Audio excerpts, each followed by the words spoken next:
నేను ఇప్పటిదాకా మలేషియాకి వెళ్ళా, థాయిలాండ్ వెళ్ళా, అండమాన్కి వెళ్ళా. ఈ మూడిట్లో కళ్ళు మూసుకొని అండమాన్ అనే చెప్తా. మళ్ళీ ఇంకో ట్రిప్ ఉంది, అది ఇంటర్నేషనల్ ట్రిప్పు. ఇంకా ఏదైతే అదైంది దేవుడి మీద భారం వేసి మిడిల్ ఈస్ట్కి ట్రిప్కి వెళ్తున్నా 1 వీక్లో. హాయ్ గైస్, మనం సక్సెస్ఫుల్గా అండమాన్ ట్రిప్ అయితే కంప్లీట్ చేసేసాం. ఈ వీడియోలో అండమాన్ ట్రిప్ ఎలా ప్లాన్ చేసుకోవాలి, ఫస్ట్ అసలు ఎలా వెళ్ళాలి, ఏమేమి డాక్యుమెంట్స్ కావాలి, ఏ ప్లేసెస్కి వెళ్ళాలి, ట్రిప్ బడ్జెట్ ఎంత అవుతుంది, నాకు ఎంత అయింది, ప్రతిదీ నీట్గా 1 by 1 అయితే ఎక్స్ప్లెయిన్ చేస్తాను. వీడియోని అయితే స్కిప్ చేయకుండా చివరి వరకు చూడండి. అలాగే మీలో ఎవరైనా ఫస్ట్ టైం మన ఛానల్లో కానీ వీడియోస్ చూస్తుంటే, నేను సోలో ట్రావెలింగ్ చేస్తుంటా.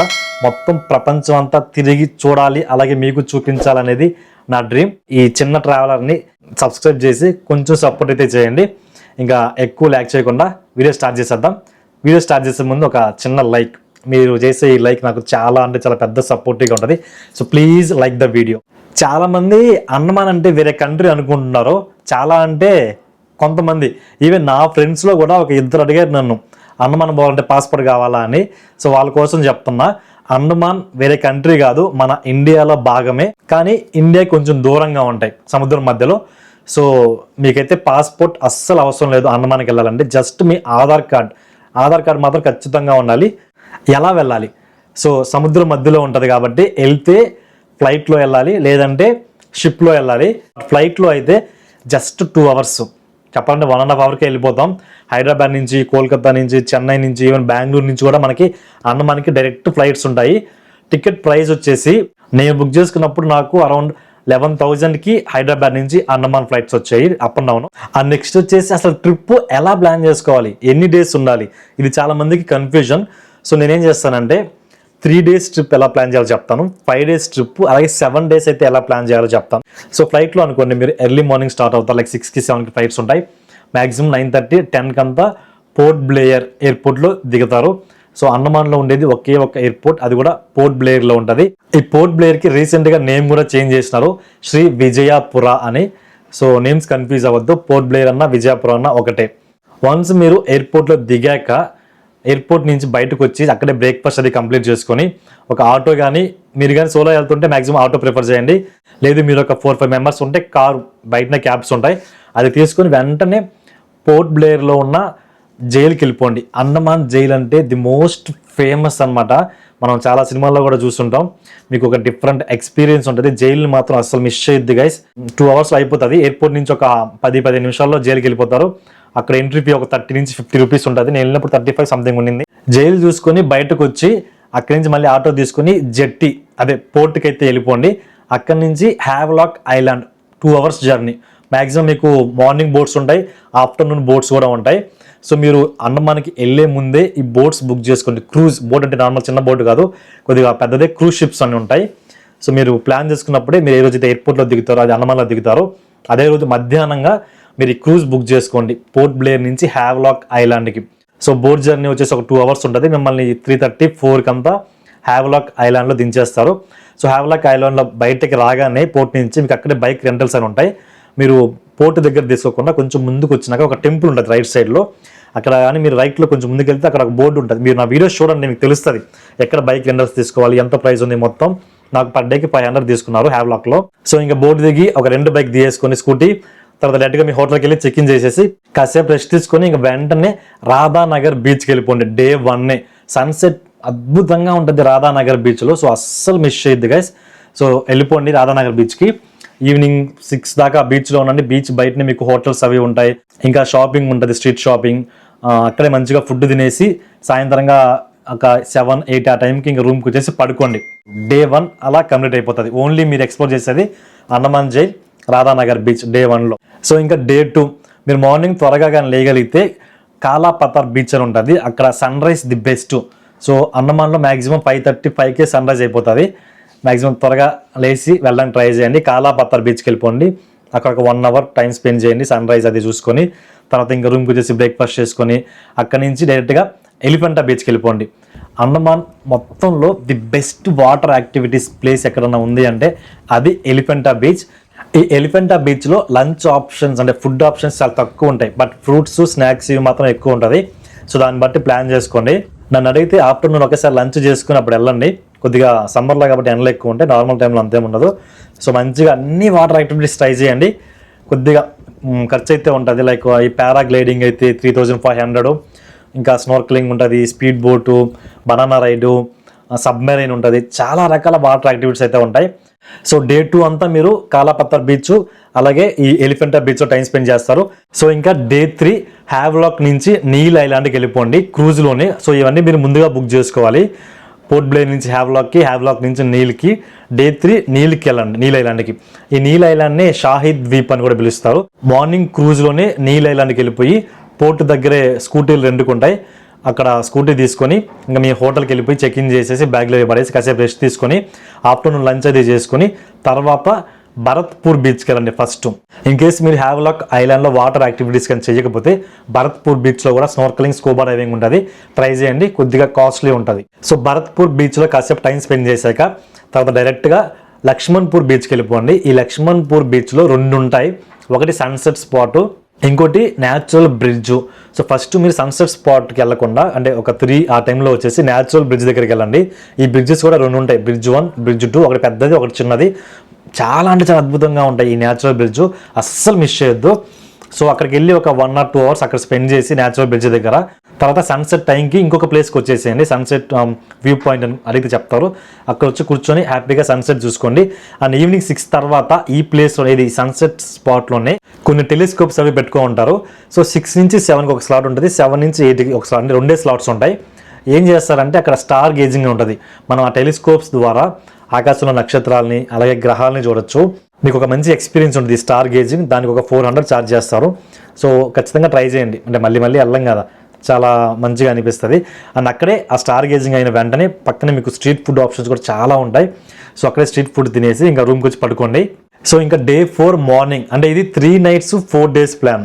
So day 4 Ramnagar beach, Sitapur beach. First మీరు సన్ రైజ్ అయితే సీతాపూర్ బీచ్కి వెళ్ళిపోండి, చాలా బాగుంటుంది ఈ ప్లేస్లో సన్ రైజ్. తర్వాత అక్కడి నుంచి పక్కనే రామ్నగర్ బీచ్ ఉంటుంది. బీచ్ ముందర చిన్న చిన్న హోటల్స్ ఉంటాయి చెట్ల కింద, అక్కడ ఒక టీ తీసుకొని ఒక 1 hour అక్కడ టైం స్పెండ్ చేసి మళ్ళీ మీకు బోట్ ఉంటుంది 9కి 10కో 11కో బోట్స్ ఉంటాయి నీళ్ళ నుంచి హ్యావ్లాక్కి. సో ఇంకా ఫాస్ట్గా మళ్ళీ క్రూజ్ ఎక్కేసి హ్యావ్లాక్కి వచ్చి అక్కడి నుంచి ఎయిర్పోర్ట్కి వచ్చి ఇంకా రిటర్న్ అయిపోవడమే. సో ఇది 3 nights 4 days plan in Andaman. లేదు మీ దగ్గర ఇంకొక డే ఎక్స్ట్రా ఉందనుకోండి, సో మీరు ఎయిర్పోర్ట్లో దిగిన వెంటనే హ్యావ్లాక్ ఐలాండ్కి వెళ్లకుండా ఆ రోజు పోర్ట్ బ్లేర్లోనే స్టే చేయండి. సో మార్నింగ్ ఎయిర్పోర్ట్లో దిగిన వెంటనే హోటల్కి వెళ్ళి చెక్ ఇన్ చేసి బ్యాగ్ అది అక్కడ పెట్టేసి కాసేపు రెస్ట్ తీసుకుని తర్వాత దగ్గరలో ఉన్న ఒక బీచ్కి వెళ్ళండి. ఆ బీచ్ పేరు కార్డ్మిన్స్ కోవ్ అనే బీచ్ ఉంటుంది. సో అక్కడ కాసేపు టైం స్పెండ్ చేసి ఇంకా లంచ్ అది చేసుకొని తర్వాత ఈవినింగ్ అప్పుడు జైలుకి వెళ్ళండి. అక్కడ మీకు లైట్ అండ్ సౌండ్ షో ఉంటుంది, అది కూడా మిస్ చేయొద్దు. ఒకవేళ మీరు ఎక్స్ట్రా 1 day పోర్ట్ బ్లేర్ లాగా ఉండాలనుకుంటే. లేదు మీ దగ్గర ఇంకో 2 days ఎక్స్ట్రా ఉందనుకోండి, నా ప్లాన్ ఫాలో అయిపోండి. నేను ఎలా చేశానంటే ఎయిర్పోర్ట్లో దిగిన వెంటనే బస్ ఎక్కి డిగ్లీపూర్కి వెళ్ళిపోయినా. అది 10 hours జర్నీ, అంటే ఒక రోజంతా నాకు జర్నీకి వేస్ట్ అయింది. మీరు వెళ్ళేసరికి నైట్ 8 or 9 అవుతుంది. సో అక్కడికి వెళ్ళి ఆ రోజు రెస్ట్ తీసుకొని ఆ పక్క రోజు రోజ్ అండ్ స్మిత్ ఐలాండ్కి వెళ్ళండి. అండమాన్ మొత్తంలో ది బెస్ట్ ప్లేస్ ఏదైనా ఉంది అంటే నాకు తెలిసినంత వరకు ఆ రోజ్ అండ్ స్మిత్ ఐలాండ్, అస్సలు మిస్ చేయొద్దు. సో డే 2లో మీరు మార్నింగ్ ఈ rose and Smith island cover చేసుకుంటారు. అక్కడ 3 hours మనకు పర్మిషన్ ఉంటుంది. ఆఫ్టర్నూన్ అంతా మళ్ళీ వెనక్కి వచ్చేస్తాం. ఆఫ్టర్నూన్ లంచ్ చేసుకొని మళ్ళీ ఈవినింగ్ లామియా బే అని ఒక బీచ్ ఉంటుంది, అది కూడా చాలా బాగుంటుంది. సో ఆ రోజు మీరు డే 2లో ఈ 2 బీచెస్ కవర్ చేస్తారు, రోజ్ అండ్ స్మిత్ ఐలాండ్ అలాగే లామియా బే. మీకు ఓపిక ఉంటే అదే రోజు రాత్రి మళ్ళీ బస్సులో మీరు పోర్ట్ బ్లేర్కి వచ్చేయచ్చు. లేదు మేము అలసిపోయాం, మాకు కంటిన్యూస్ జర్నీ మా వల్ల కాదు అంటే డే 3 కూడా మీరు డిగ్లీపూర్లోనే ఉండి మార్నింగ్ రామ్ నగర్ బీచ్కి వెళ్ళండి. చాలా అంటే చాలా పీస్ఫుల్ బీచ్, బట్ కొంచెం దూరం ఉంటుంది. డిగ్లీపూర్ నుంచి ఒక 30 నుంచి 40 kilometers వెళ్ళాలి. క్యాబ్స్ ఉంటాయి, లేదు మీరు స్కూటీ రెంట్ తీసుకొని మంచిగా ఫారెస్ట్లో వెళ్తాం అంటే అది చేయండి. నేనైతే స్కూటీ రెంట్ తీసుకుని వెళ్ళా. సో ఇది డే 3. తర్వాత అక్కడి నుంచి వచ్చేసి ఇంకా రూమ్లో రెస్ట్ తీసుకొని నైట్ బస్ ఎక్కి మళ్ళీ పోర్ట్ బ్లేర్కి వచ్చేసండి. అంటే డే 3 నైట్ మీరు డిగ్లీపూర్ నుంచి పోర్ట్ బ్లేర్కి వస్తారు. బస్ దిగినాక జైలు చూసుకోండి, అక్కడి నుంచి హ్యావ్లాక్కి వెళ్ళిపోండి. 2 days హ్యావ్లాక్లో ఉన్నాను. నేను హ్యావ్లాక్లో 1 night ఉన్నా.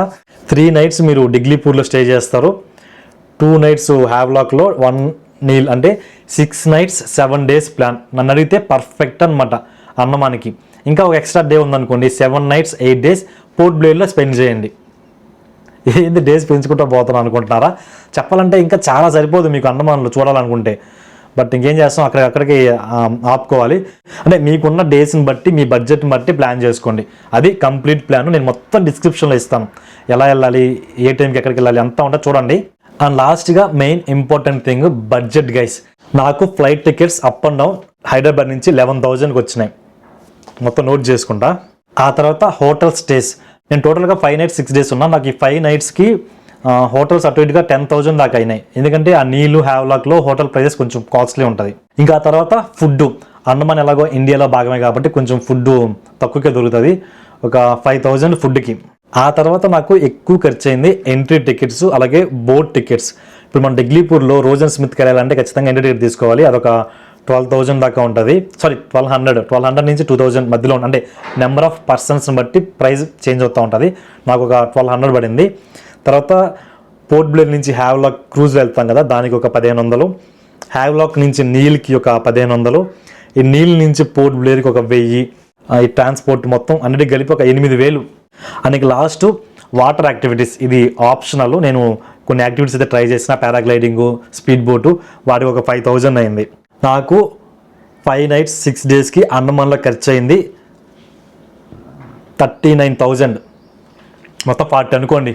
ఇప్పుడు మీలో కొంతమంది అనుకోవచ్చు 40,000 పెట్టి అండమానం పోయే బదులు బ్యాంకాక్ ట్రిప్కి వెళ్ళొచ్చు కదా, 15,000కి 16,000కి కొంతమంది ప్యాకేజెస్లో తీసుకెళ్తున్నారు, మహా అయితే ఫ్లైట్ టికెట్స్ ఇంకొక 25,000 ఉంటాయి, థాయిలాండ్కి వెళ్ళొచ్చు కదా అనే డౌట్ మీకు రావచ్చు. నిజమే, మీకు పబ్ లైఫ్ కావాలి, మాకు రోడ్ల మీద మంచిగా అమ్మాయిలు కనిపించాలి, మాకు మంచి నైట్ లైఫ్ ఉండాలంటే థాయిలాండ్కి వెళ్ళండి మీ దగ్గర పాస్పోర్ట్ ఉంటే.